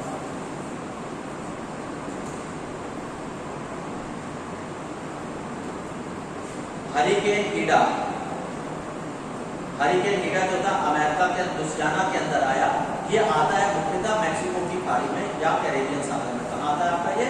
कैरेबियन सागर में, कैरेबियन सागर में आता है। अलग अलग जगह हम लोग इसको अलग अलग नाम से जान जाते हैं, जैसे टाइफून कहाँ कहते हैं? चीन सागर में कहते हैं। टाइफून कहाँ कहते हैं? हम इसको जापान सागर में कहते हैं। कागियो कहाँ कहते हैं? फिलीपीन सागर में कहते हैं। फिलीपींस कहाँ कहते हैं? ऑस्ट्रेलिया में कहते हैं। साइक्लोन कहाँ कहते हैं?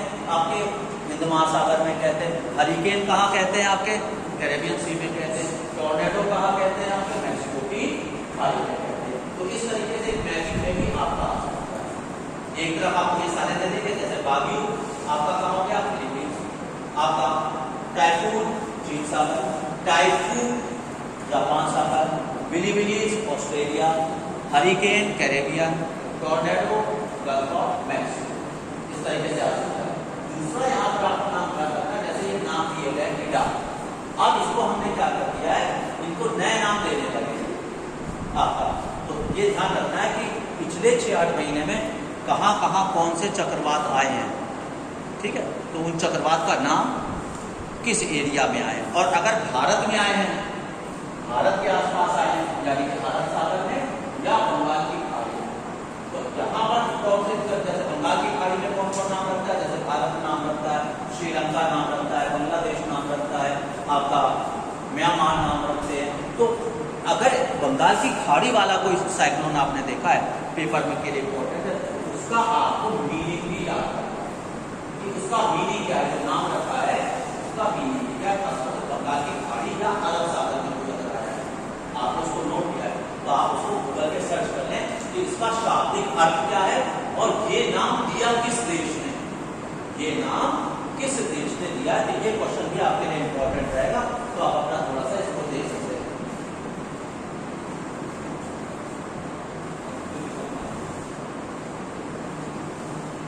मेकेदातु जो है ये एक जगह का नाम है, मेकेदातु एक जगह का नाम है, जिस पर एक क्या कह रहे हैं रिजर्वायर बनाया जा रहा है आपका कावेरी नदी पर, जिसका तमिलनाडु जो है आपका विरोध कर रहा है।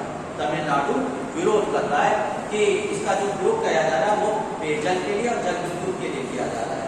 इसका मुख्य उद्देश्य है जो बेंगलुरु नगर है, बेंगलुरु नगर की जो पेयजल समस्या है, उस पेयजल समस्या को हल किया जाए।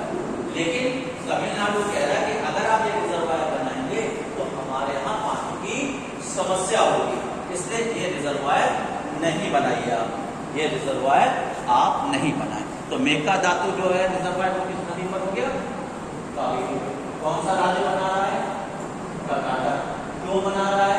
बेंगलुरु में पेयजल संकट को समस्या है उसको दूर करने के लिए। कौन सा राज्य विरोध कर रहा है? तमिलनाडु उसका विरोध कर रहा है। ऐसे जब भी जल के बंटवारे को लेकर डिस्प्यूट होता है तो उसको हल कौन करता है? क्या प्रावधान है हमारे यहाँ? कौन सा अनुच्छेद जुड़ा हुआ है इससे? बताओ भाई। अंतरराज्यीय नदी जल बंटवारा है आपका, international river water dispute tribunal है, किसके अंदर बनता है? 226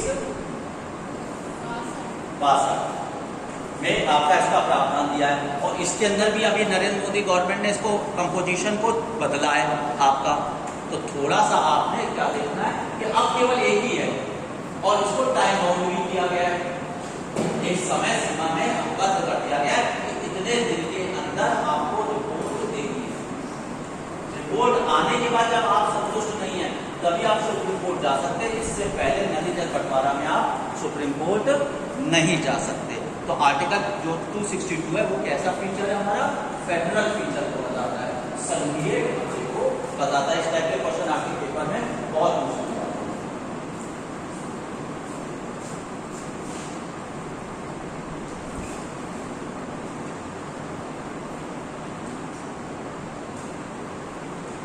फॉरेनर्स ट्रिब्यूनल,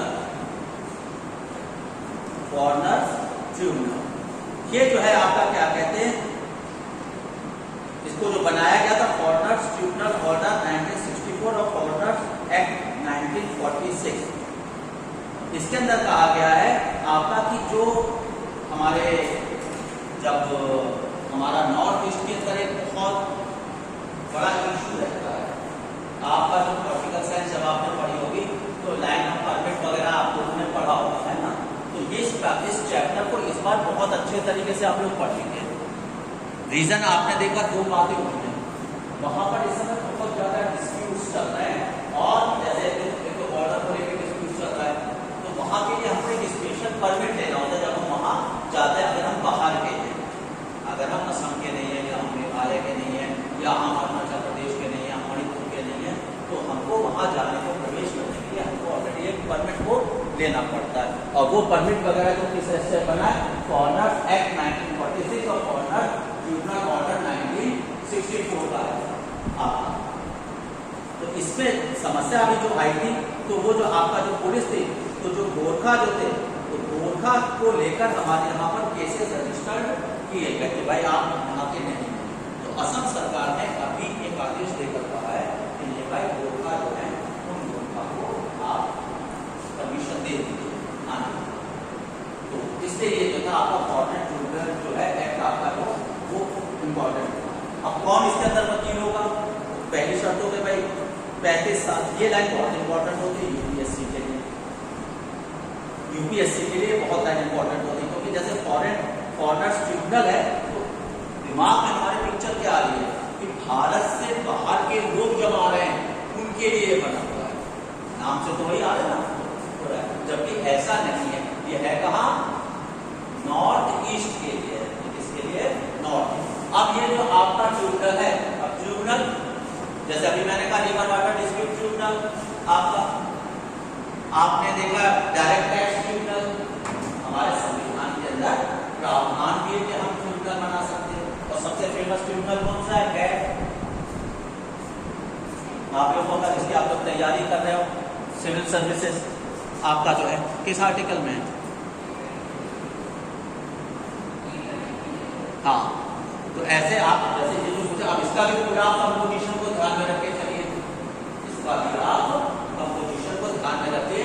प्रशासनिक जो आपका ट्रिब्यूनल है, आपका न्यायाधिकरण है, तो प्रशासनिक न्यायाधिकरण में कौन कौन होता है, उसका कंपोजिशन क्या है? तो आपका 323 के अंदर हमारे ट्रिब्यूनल्स की व्यवस्था की गई, 323A, 323B, इसको जो है आप अच्छे तरीके से देखिए, पेपर में टच कर लेते हैं। 311 भी अच्छे तरीके से देख लीजिएगा, 311 भी अच्छे तरीके से देखिए। 309, 10, 11 ये भी आपके लिए बड़े इंपॉर्टेंट रहते हैं यूपीएससी के पॉइंट ऑफ व्यू से। आपको 7 साल का अनुभव होना चाहिए, आपका 35 साल एज, 7 साल का अनुभव होना चाहिए।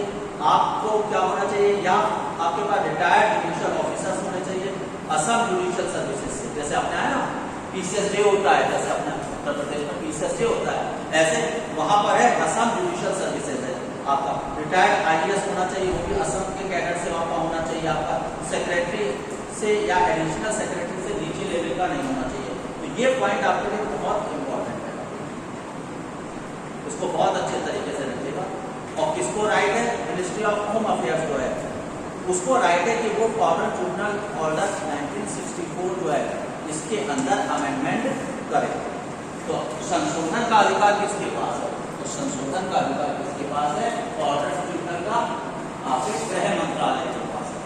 गृह मंत्रालय इसकी कंपोजिशन में, इसकी शक्तियों में संशोधन आपका कर सकते हैं, गृह मंत्रालय का। तो एक अच्छा स्टैंडर्ड क्वेश्चन है आपके यूपीएससी का। दूसरा एक बात आप ध्यान रखिएगा, क्योंकि हमारे सैटरडे को ही करंट अफेयर्स अलॉटेड है आपका, कुछ बातें जो कॉमन है वो इसमें नहीं डालता। इसका मतलब ये नहीं कि वो इम्पोर्टेंट है। जैसे आपको देखा कि एक और ये शीट होगी आपकी, इसके अंदर आप देख रहे हैं ओलंपिक को टच नहीं किया है, क्योंकि मुझे मालूम है सब आप पढ़ लोगे। अमर उजाला तक में भी आया होगा कि भाई नीरज चोपड़ा का किस इवेंट से रिलेटेड था आपका जो वीरम चाहते थे वो किस इवेंट से रिलेटेड है। यहाँ तक आपको डेट का भी ध्यान रखना होगा, किस कैटेगरी में। ये नहीं कि इवेंट क्या है, इवेंट की किस कैटेगरी के अंदर है, वेट के अकॉर्डिंग क्या है जो आपका आता जा रहा है। तो थोड़ा सा ये जैसे चीजें है ना, इसको मैंने यहाँ टच नहीं किया है। आपके इससे रिलेटेड ऐसे जो भी क्वेश्चन वगैरह आते रहते हैं, क्योंकि वो बहुत ही कॉमन रहते हैं, आने की प्रोबेबिलिटी भी कम रहती है। पर अगर ऐसा क्वेश्चन होता है कि हम सब अमर उजाला वगैरह न्यूज चैनल वगैरह में उसको देख लेते, तो आप देख रहे हैं, आपको भी लगभग सिलेबस पढ़ा रहे हैं, अभी तक ओलंपिक आ ही दिया, क्योंकि मुझे मालूम ओलंपिक आपको आता है, मैं पढ़ा के क्या करके टाइम वेस्ट करूँ। तो आप तो मालूम ही है ना कौन खिलाड़ी ने पदक जीते, किस फील्ड से थे आप। तो इस वजह से आप देखेंगे कि कुछ ऐसी चीजें जो कि बहुत कॉमन है वो यहाँ पर छूटते हैं। जैसा कि आप टॉपिक देखे अभी जो पढ़ा है, तो कुछ ऐसे जो कि आपसे टच से दूर है और जो कि बहुत इंपॉर्टेंट, जैसे ये वाला भी था फॉरेनर्स ट्रिब्यूनल जो है मोस्ट इंपॉर्टेंट क्वेश्चन में से एक है। उभरते सितारे फंड, उभरते सितारे फंड कितने करोड़ से शुरू किया है, 250 करोड़ से शुरू किया है आपका। कितने करोड़ से शुरू किया है, 250 करोड़ से किया है। इसके लिए क्या है, एक्सपोर्ट ओरिएंटेड है, इसके लिए एमएसएमई के लिए, यानी कि जो एमएसएमई हमारे होता है इकोनॉमिक्स में आपने पढ़ा है एमएसएमई, तो एमएसएमई को प्रमोट करने के लिए आपका सूक्ष्म उद्योग, लघु उद्योग, मध्यम उद्योग जो है उनको प्रमोट करने के लिए उसके अंदर नए वेंचर्स आगे आए, नए लोग आगे आए। इससे क्या होगा कि आपके पास हमारे कंट्री के अंदर सबसे बड़ी बात क्या है कि एक तो रोजगार डेवलप होगा, और दूसरा ये है कि हमारा एक्सपोर्ट बढ़ेगा, और जब तक हमारा एक्सपोर्ट नहीं बढ़ेगा तब तक हमारी इकोनॉमी में मेजर सुधार नहीं हो सकता है। तो ऐसे एक्सपोर्ट प्रमोशन के लिए आपका एमएसएमई के अंदर उभरते सितारे फंड को आपका शुरू किया गया है। तो क्वेश्चन हो गया कि उभरते सितारे फंड का रिलेशन किससे। अब जैसे उभरते सितारे, तो नाम से क्या लगता है कि ये शायद हो सकता है बच्चों के किसी इवेंट से रिलेटेड हो आपका। तो क्वेश्चन आ सकता है कि उभरते सितारे का रिलेशन है किससे, तो ये है आपका एमएसएमई से रिलेटेड। एमएसएमई में भी किसको प्रमोट करेगा ये फंड, आपका एक्सपोर्ट ओरिएंटेड जो एमएसएमई यूनिट्स होगी आपका। जैसे आगरा के अंदर हमने जूते की एक्सपोर्ट की छोटी सी यूनिट लगा दी, और बिल्कुल नया है, बिल्कुल नया वेंचर है हमारा, तो उसमें हमको ये मदद मिल सकती है। जो 250 करोड़ का इसके अंदर आपका जो फंड रखा गया है। अब एक बड़ा अच्छा क्वेश्चन आप देखेंगे इकोनॉमिक्स के अंदर, जब भी कोई ऐसे फंड आते हैं तो क्वेश्चन आता है ये फंड की व्यवस्था करी किसने है, कौन है इसका प्रमोटर, कौन है आपका। इसके अंदर आप जैसे देख रहे हैं कि हमारा एक्सिम बैंक और SIDBI bank. Exim bank, Exim का मतलब होता है एक्सपोर्ट इम्पोर्ट बैंक, और सिडबी, सिडबी का मतलब होता है small industry development bank of India. तो किसने सेटअप किया इसको, आपका उभरते सितारे फंड को, यूएसएफ को सेटअप किया है एक्सिम बैंक और सिडबी में। और आपका सिडबी का मुख्यालय कहाँ है? सिडबी का मुख्यालय कहाँ है? क्योंकि हमें यूपी टीसीएस देना है, कभी कभी ऐसे इजी क्वेश्चन दे देते हैं, खुश करने वाले क्वेश्चन। तो ज्यादातर आप देखते हैं जो हमारा बैंक है, इनके मुख्यालय कहाँ मिलेगा? या तो मुंबई, बेंगलोर, अहमदाबाद या दिल्ली। लेकिन जो सिडबी है इसका मुख्यालय कहाँ है आपके? लखनऊ। कहाँ है? लखनऊ। तो अलग रख के आ रहा है ना, तो दिमाग जाता नहीं, तो अच्छा क्वेश्चन आता है आपका अगर किसी पेपर बनाते हैं।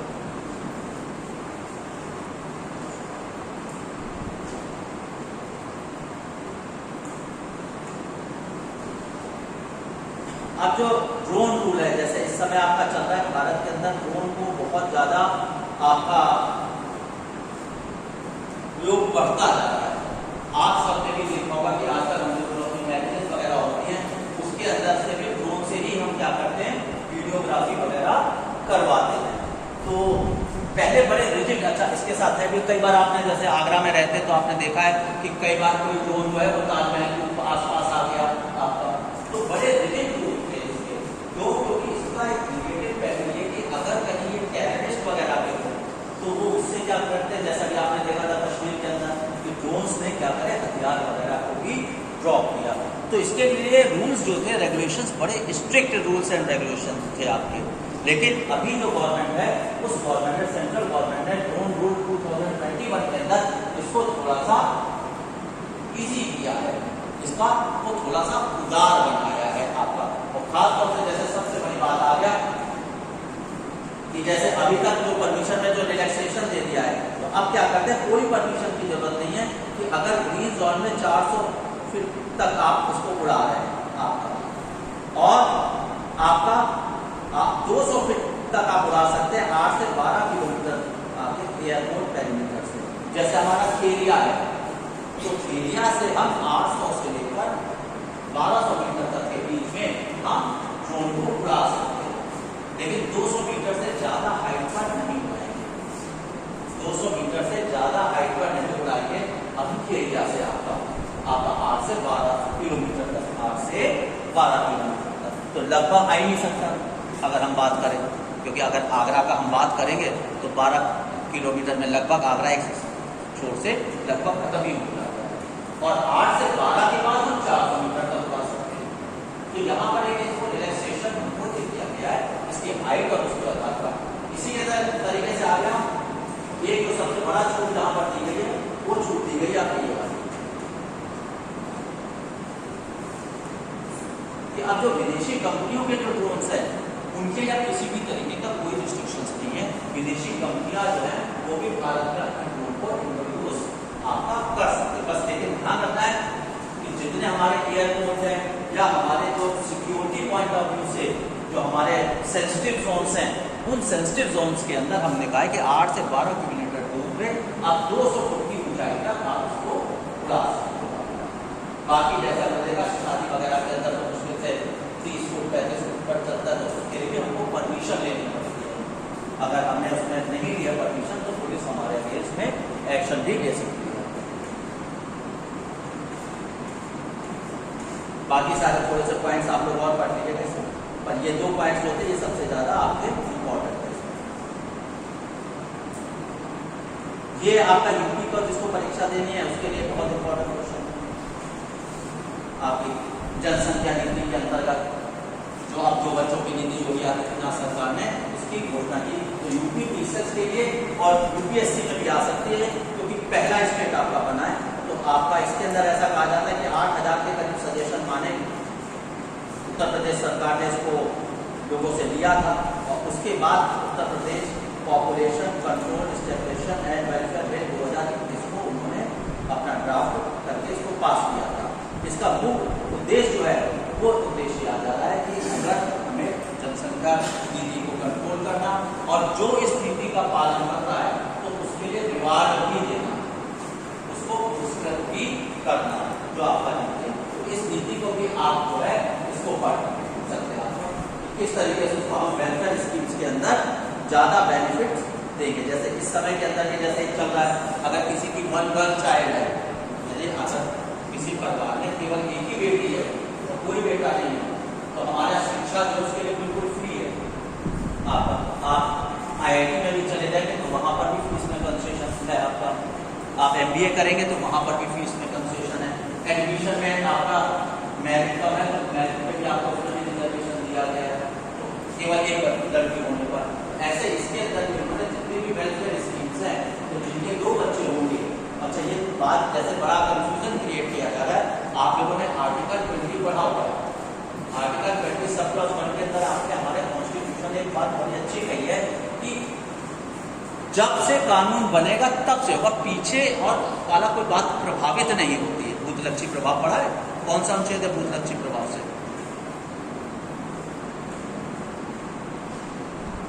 भूतलक्षी प्रभाव वाला अनुच्छेद कौन सा है? अनुच्छेद 19, 20, 21, 22, अनुच्छेद 15, अनुच्छेद 19 इसलिए इंपॉर्टेंट है कि अभी अभी सुप्रीम कोर्ट ने डिसीजन दिया है भ्रमण के ऊपर, इसी अगस्त के महीने में दिया है आपका कि भ्रमण की स्वतंत्रता है, रोक नहीं सकते आप किसी को अगर कोई घूम रहा है। या तो रीजनेबल रिस्ट्रिक्शंस तो है कि भाई आप भ्रमण में कहो कि साहब हम तो वहाँ घूमेंगे जब भारत का परमाणु बम रखा हुआ है, रोकना अनुमति आपको दी जाएगी। नॉर्मल केस में विशेष परिस्थिति में ही आप जो है पुलिस किसी को भ्रमण पर रोक लगा सकते। नहीं तो हमारा आर्टिकल 19 के अंदर ABCD अच्छा C नंबर पे है, चेक कर लेना। 19 सब क्लॉज 1D में है आपका। तो अभी सुप्रीम कोर्ट ने इसी महीने में भी डिसीजन, अगस्त के महीने में भी आपका डिसीजन आया। तो ये बात ध्यान रख लीजिए कि जितने कोर्ट के डिसीजंस आए हैं, उस डिसीजन के अंदर कौन कौन से आर्टिकल टच हो गए हैं, उन आर्टिकल्स को आप अच्छे तरीके से पढ़ के जाए, अच्छे तरीके से देख कर जाए आपका।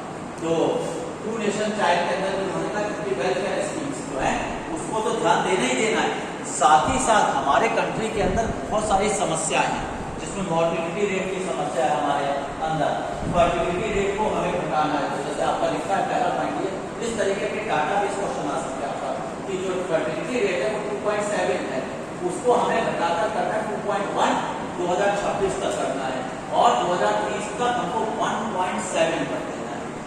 यानी कि एक माँ अपने मातृत्व काल में कितनी बार माँ बन रही है, तो हमारे भारत का औसत है 2.7 आपका, जबकि हमारा एक बच्चा बहुत कम लोगों के पास है, तो ये 2.7 बता रहा है 3 या 4 बच्चे अगर उसको देखा जाए, तो उसी को डिक्रीज करके 2.1 लाना है 2026 तक इस पॉलिटिकल का, और 1.7 लाना है 2030 तक लाना है। ये डाटा अच्छे तरीके से याद करके जाइएगा, खासतौर से यूपीपीसीएस के अंदर बहुत इंपॉर्टेंट डाटा है। इसी तरीके से यहाँ पे बहुत सारे डाटा आ रहे हैं, सारे डाटा आपको याद करना है। ये आपको यूपीपीसीएस के लिए बहुत इंपॉर्टेंट है, मोस्ट इंपॉर्टेंट।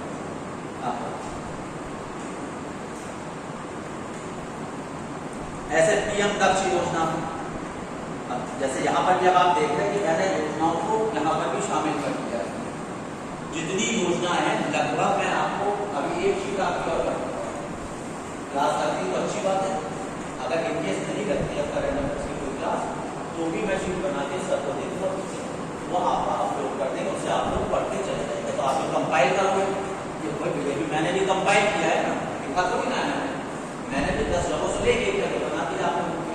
तो ऐसा एक शीट आपकी और जो लगभग आप मान के चलिए 20 या 22 तारीख तक मैं दे दूँगा बना के आपको, ठीक है। तो उसको और अच्छे तरीके से आप लोग पढ़ लेना अगर क्लास नहीं करते। तो जैसे आप पीएम दक्ष योजना है, तो इस पीएम दक्ष योजना को भी आप बहुत अच्छे तरीके से आप इसको कर लीजिएगा। अब पीएम दक्ष योजना है किसके लिए, क्या है, तो ये पोर्टल और एक ऐप क्या है, स्किल डेवलपमेंट का है आपका। किसके लिए, पिछड़े वर्ग के लिए, शेड्यूल कास्ट के लिए और सफाई कर्मचारी के लिए। यानी कि जो हमारे कॉन्स्टिट्यूशन में सोशल जस्टिस की बात कही गई है, एम्पावरमेंट की बात कही गई है, तो सोशल जस्टिस और एम्पावरमेंट के लिए आपके लिए इसको रखा गया है।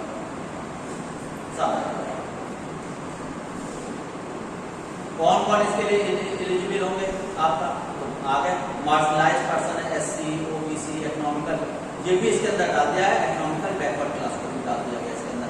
आपका डीनोटिफाइड ट्राइब्स, सारी ट्राइब्स नहीं है, सारे एससी नहीं है, ध्यान रखने वाली बात है इसके अंदर। एससी के अंदर भी जो सीमांत है, मतलब एससी के अंदर भी जो पिछड़ा वर्ग है उसको रखा गया। मार्जिनल का मतलब हो गया उस क्लास के अंदर भी जो पीछे है आपका। तो याद ध्यान रखना थे, यूपीएससी के अंदर क्या होता है कि वर्ग का बड़ा गेम होता है और उस वर्ग के गेम में हम मात खा जाते हैं। जैसे फॉर एससी देख लिया उन्होंने, SC OBC, for SC OBC नहीं है, मार्जिनाइज्ड एससी और ओबीसी है ये, यानी कि क्लास के अंदर भी सब क्लास रख दिया जो कमजोर है उसके अंदर, तो उसके लिए इसको रखा गया है। इसके बाद एक और योजना है समग्र शिक्षा स्कीम, यानी कि 2.0 का मतलब क्या, ये पहले से चल रही है, ये आपका पहले से चल रही है। अब इसका सेकंड वर्जन आ गया, इसमें कुछ और सुधार करके इन्होंने इसको और आगे के लिए बढ़ा दिया है। तो जैसा लिखा भी आ रहा है 31 मार्च 2026 तक इसको बढ़ा दिया, 31 मार्च 2026 तक बढ़ा दिया। समग्र शिक्षा स्कीम है तो निश्चित तौर पर क्या हुआ है, स्कूल एजुकेशन से संबंधित आपका 5 साल के लिए इसको बढ़ा दिया गया। तो 2021 में खत्म हो गई थी, जिससे इसको 5 साल के लिए बढ़ा दिया गया है। समग्र शिक्षा जो है वो प्रोग्राम वो है किसके लिए, ये प्री स्कूल से लेके इसको कहाँ तक बढ़ा दिया है, क्लास 12 तक कर दिया आपको, क्लास 12 तक कर दिया, यानी कि स्कूल एजुकेशन के सभी स्तर पर इसको हमने रखा है और डीबीटी के थ्रू रखा है इसको आपका, जो रखा है तो डायरेक्ट बेनिफिट ट्रांसफर इसको रखा है आपका, आईटी बेस्ड है इसके अंदर आपका, तो जिससे कि ग्रास रूट लेवल तक भ्रष्टाचार भी कम हो सके। जो शिक्षा के लिए सरकार अनुदान वगैरह देगी तो डायरेक्ट खाते के अंदर ट्रांसफर होगा। और इसमें एक और बात क्या करा है कि प्राइमरी एजुकेशन से बढ़ाकर उसको कहाँ तक लेते हैं, 12 तक, क्लास 12 तक इसको आता है, इस प्रोग्राम को उन्होंने रख दिया। बाकी इसके जैसे कंपोनेंट्स होते हैं थोड़ा सा आप उसको और पढ़ लीजिएगा, ठीक है।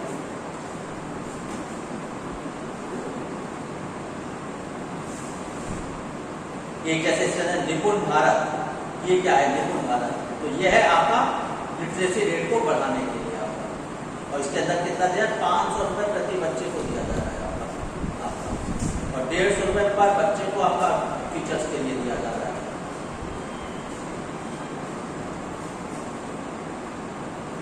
इसके अलावा 2500 रुपये स्कूल को दिए जाएंगे आपका स्टूडेंट को देने के लिए जो खेलो इंडिया स्कूल गेम के अंदर मेडल जीतता है।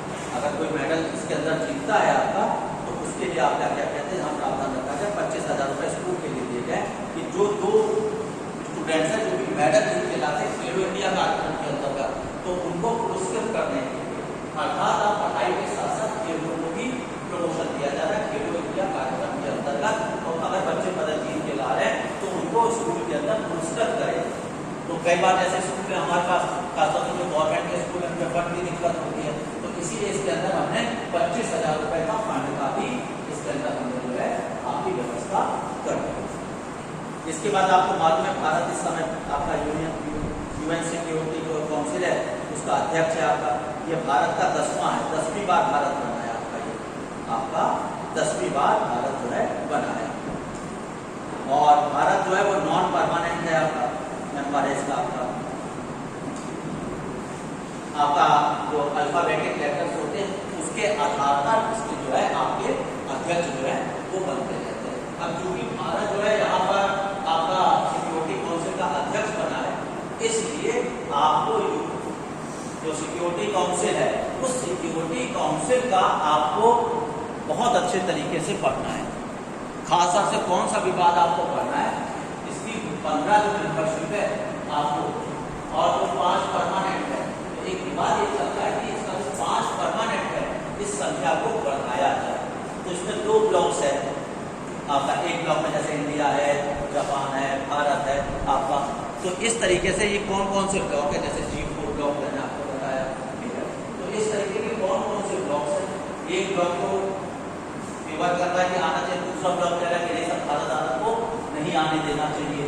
तो इसको आप पूरा अपने नोट्स के अंदर सिक्योरिटी काउंसिल को अच्छे तरीके से पढ़ लीजिए, विशेषकर जो परमानेंट मेंबर 5 से बढ़ाने की बात करते हैं, जैसा कि मैंने आपको G4 का नाम दिया, तो ऐसे कौन कौन से इसके अंदर संगठन है जो मेंबरशिप बढ़ाने के फेवर कर रहे हैं और कौन से है जो कि इंडिया को अपोज कर रहे हैं कि इंडिया इसका परमानेंट मेंबर नहीं बने, वो ब्लॉक्स कौन से है, तो थोड़ा सा इसको आप देख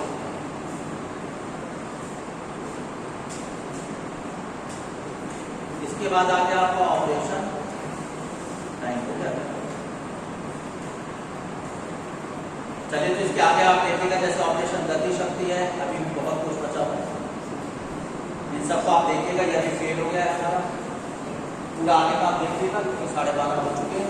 ठीक है, अगर क्लास में तो यही से कंटिन्यू करूंगा और इसमें जो मैंने नोट्स इसलिए नहीं दे रहा हूँ क्योंकि मैं सर्किल वगैरह जो कर रहा हूँ आपको जैसे पिछले वाले नोट्स मिल गए थे ऐसे मिल जाएंगे। ठीक है, तो अगली क्लास में इसके आगे से लेंगे और एक नोट्स और बनाऊंगा मैं इसके बाद आपका करीबन 15-20